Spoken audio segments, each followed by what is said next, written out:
राजा Lawrence की 3 बेटियां थीं। तीनों बेटी बहुत ही सुंदर थीं। सबसे बड़ी राजकुमारी का नाम मैरी था और मंझली राजकुमारी का रोज था और सबसे छोटी और चंचल राजकुमारी का नाम एली था। सब बहुत हंसी खुशी से रहते थे। सब कुछ अच्छे से चल रहा था। एक दिन राजा लॉरेंस अपनी बेटियों के साथ खाना खा रहे थे। आज मैं आप तीनों से एक सवाल पूछता हूँ। हाँ पिताजी पूछो। बताओ तुम किसके भाग्य का खाते हो? पिताजी, आप मेरे पिताजी हैं और मैं आपकी बेटी हूँ, इसलिए मैं आपके हक का खाती हूँ।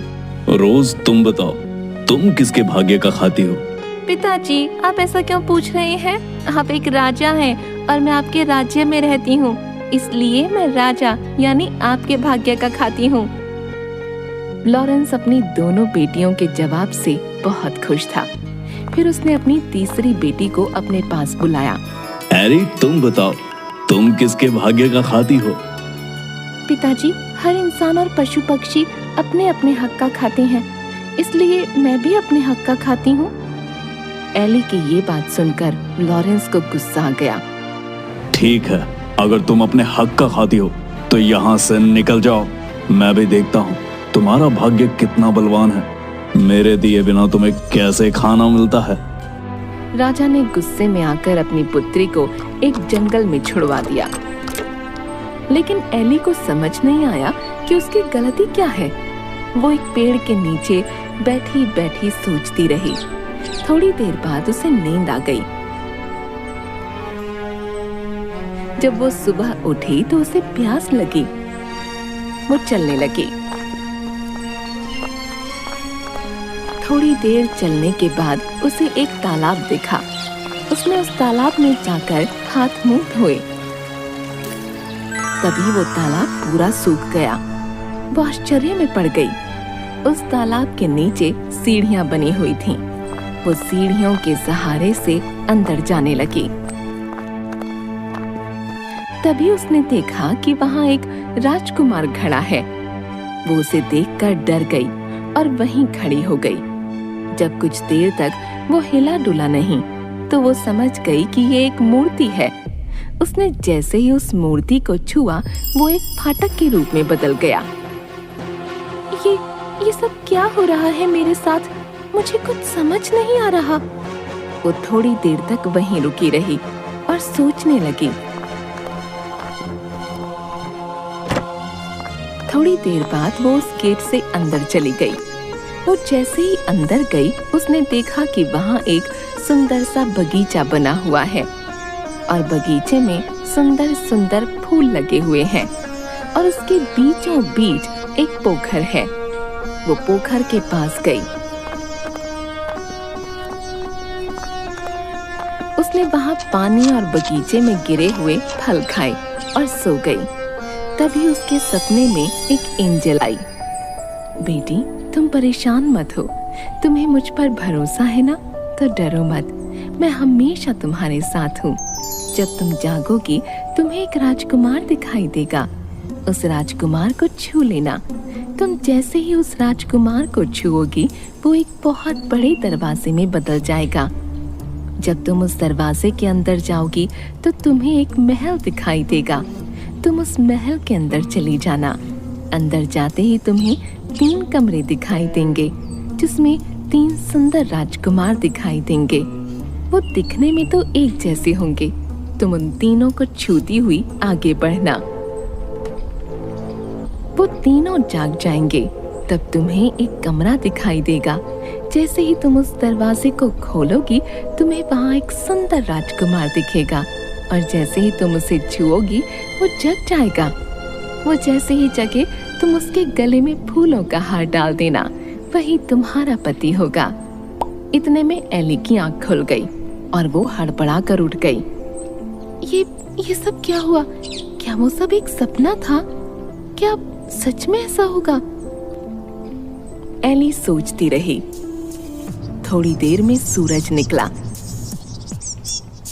उसने बगीचे से फूल उठाए और उन फूलों से हार बनाने लगी।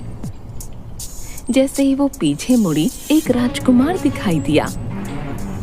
अरे ये तो बिल्कुल वैसा ही हो रहा है जैसा कि एंजल ने सपने में कहा था। एली ने उस राजकुमार को छुआ। वो एक दरवाजे में बदल गया। वो आगे चली गई। फिर उसने महल को देखा। वो महल के अंदर गई और 3 राजकुमारों को छुआ।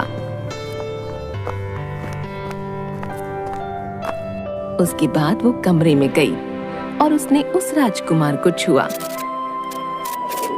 और उसके जागते ही उसके गले में वरमाला डाल दी। राजकुमार ने अपने गले से वरमाला निकाल उसके गले में डाल दी। महल में शहनाई की आवाज आने लगी। दोनों ने विवाह किया। बहुत देर से एली के मन में एक बात चल रही थी। मेरे मन में बहुत देर से एक बात चल रही है, मैं आपसे पूछूं? हाँ पूछो। आप कौन हैं और वो 3 राजकुमार कौन हैं? ये क्या रहस्य है, मुझे बताइए। वो तीनों राजकुमार मेरे भाई थे। हम सबको एक महात्मा पुरुष ने शाप दिया था।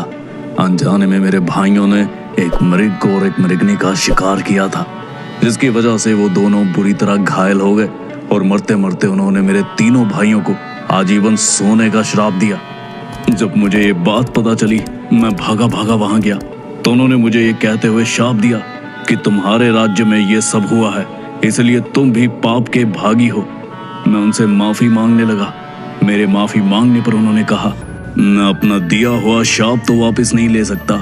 हाँ, इसका एक उपाय बता सकता हूँ।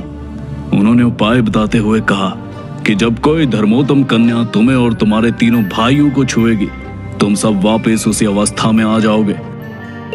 आज तुमने आकर हमें एक नया जीवन दिया है। राजकुमार की बात सुनकर एली ने भी अपने साथ हुई सारी बात बताई और बताया कि किस तरह बिना अपराध के उसको दंड दिया गया और वो यहाँ तक पहुंची। राजकुमार ने उसे गले से लगा लिया और दोनों खुशी खुशी रहने लगे। थोड़े दिन बाद राजकुमार का राज तिलक किया गया और वो राजा बन गया और एली रानी। दोनों राज करने लगे। उनके राजा रानी बनने से उनकी प्रजा खुश थी। उनके राज्य में सब कुछ अच्छे से चल रहा था। लेकिन थोड़े ही दिनों बाद एली को अपने माँ बाप की याद आने लगी और वो उदास रहने लगी। एक दिन, क्या हुआ एली, तुम ऐसे उदास क्यों बैठी हो? मुझे अपने पिता की बहुत याद आ रही है। मैं उनसे मिलना चाहती हूँ। पता नहीं वो लोग कैसे हैं। मेरी बहनें, मेरी माँ, सब पता नहीं कैसे हैं। मुझे उनकी बहुत याद आ रही है। मेरे पिताजी को भी शायद अपनी गलती का एहसास हो चुका होगा। अगर ऐसा है तो चलो हम उनसे मिलने चलते हैं। तुम परेशान मत हो, हम कल ही तुम्हारे घर जाएंगे। दोनों राजसी ठाठ के साथ वहां पहुंचे। जब लॉरेंस ने देखा कि कोई राजा उनके राज्य की ओर अपनी सेना और हाथी घोड़ों के साथ आ रहा है तो वो डर गए। लेकिन वो कुछ नहीं कर सकते थे क्योंकि उनका अपना सारा खजाना खाली हो चुका था और उनके दोनों दामाद उनसे राज्य में हिस्सा मांग रहे थे। उनकी प्रजा भी दुखी थी। राजा लॉरेंस बहुत परेशान हो चुके थे। जब वो दोनों उनके सामने आए, वो एली को रानी के भेष में पहचान ही नहीं पाए। थोड़ी देर गौर से देखने के बाद उन्होंने पहचाना कि वो उनकी बेटी एली है। वो उसे देखते ही रोने लगे और अपनी गलती की माफी मांगने लगे। मुझे माफ कर दो एली, मैंने तुम्हें सच बोलने की सजा दी। तुमने सच कहा था कि हर कोई अपने भाग्य का खाता है। पिताजी, आप माफी मत मांगो। आप अगर मुझे जंगल में न छोड़ते तो मुझे ये खुशी के दिन कैसे देखने को मिलते। इतना कहते ही लॉरेंस की आंखों से आंसू गिरने लगे और उसने अपनी बेटी को गले से लगा लिया और वो सब खुशी खुशी रहने लगे।